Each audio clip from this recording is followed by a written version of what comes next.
Oke. Tapi banyak orang juga yang investasi properti pakai bunga bank tuh dan Iya, iya, iya. aman sentosa bahagia, investasinya bisa terjual dengan baik di kemudian hari dan menguntungkan, selesai utangnya bisa dibayar.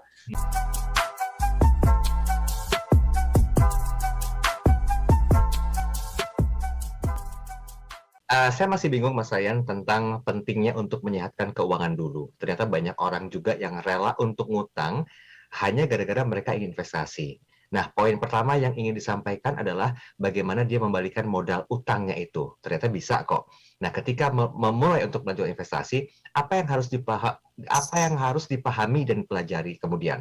Apakah ilmunya atau mungkin juga harus belajar berdasarkan apa tuh waktu berjalan. Oke, gimana Mas? Ya, orang belajar investasi dengan hutang, ada sebagian yang bilang juga nggak boleh, ya. Oke. Tapi banyak orang juga yang investasi properti pakai bunga bank tuh dan Iya, iya, iya. aman sentosa bahagia, investasinya bisa terjual dengan baik di kemudian hari dan menguntungkan, selesai utangnya bisa dibayar, menghasilkan kos-kosan yang bagus sehingga menghasilkan, begitu ya. Ya. Karena ada satu prinsip yang lupa dia, bagaimana caranya untuk mampu dan paham mengenai hutang. Kan ini kan pendidikan yang berbeda nih. Kemampuan untuk mengetahui seluk-beluk hutang adalah suatu hal yang berbeda juga gitu ya. Ya, jadi ketika kita berbicara mengenai investasi, ya udah kaidahnya dengan menggunakan cash basis ya. Tapi ketika kita berbicaranya dengan dibalik, oh Pak, tapi ada jurus loh Pak, gimana caranya hutang akhirnya bisa berhasil investasinya. Oh iya, berarti kan ini ilmunya dua ilmu. Gitu. Ya mungkin kalau bicara saya sendiri, kalau misalnya ditanyakan kepada saya, jujur saja, dalam masa lalu saya orangnya juga banyak pakai uang bank gitu ya. Tapi hari ini saya zero debt ya.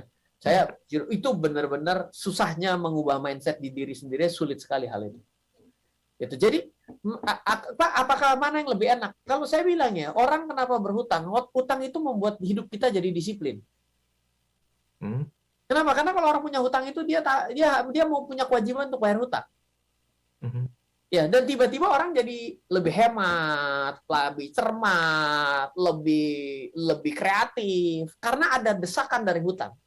Jadi hutang nggak selalu buruk sebenarnya, karena menjadi orang punya kedisiplinan yang baik. Tapi ya, kalau sudah punya kedisiplinan yang baik tanpa perlu belajar hutang, ya nggak usah juga kan.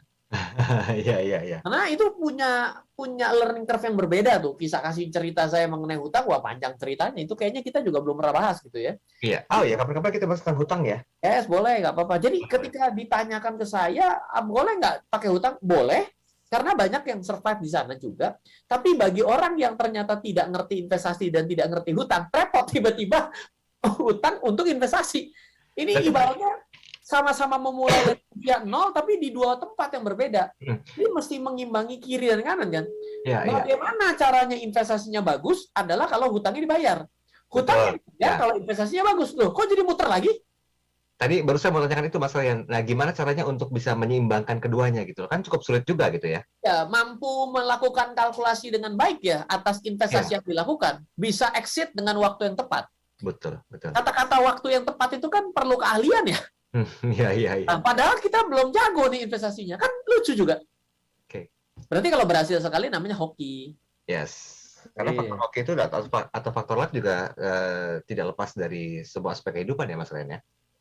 Iya, akhirnya gini, apapun yang kita lakukan itu tidak pernah bisa hilang ada faktor keberuntungan. Ya, kalau orang bicara mengenai eksak ya mungkin disebut sebagai X factor ya. Yes. Sesuatu yang tidak bisa 100%. Di dalam dunia keuangan itu menarik ya. Semuanya pakai hitungan, tapi tidak bisa juga hasilnya mutlak. Beda dengan ilmu matematika, ini kan tidak pernah bisa lari dari 1 tambah 1, 2. Tapi kalau kita di dalam dunia keuangan, kalau suku bunga diturunkan, berarti inflasinya akan turun. Lu tes dulu aja coba. Baik. Ini sudah ada Pak Kris. Pak Kris, saya Pak. Pak Kris bilang begini katanya, setuju. Ada banyak orang kok yang sukses berinvestasi dengan berhutang, walaupun harus lebih mendisiplinkan diri karena setiap keuntungan yang didapat dari investasi itu diutamakan untuk melunasi hutangnya. Nah, kapan waktu yang tepat Mas untuk bisa menikmati profit atau cuan dari investasi kalau tetap masih ada hutang? Ini jadi sesuatu yang menurut saya jadi bisa begini ya, selama kita hutangnya ada tapi nilai income dari investasinya itu lebih besar, ya kita jadi bisa ya untuk sambil membayar, sambil menikmati. Namun sebenarnya hidup yang paling nikmat itu ketika kewajiban itu sudah terpenuhi, kita tinggal menikmati haknya gitu. Oke. Jadi ya pada akhirnya sebenarnya mampu menentukan exit yang tepat, melikuidasi asetnya, melikuidasi, men-stop hutangnya, sehingga netnya itu bisa dinikmati buat kita. Oke.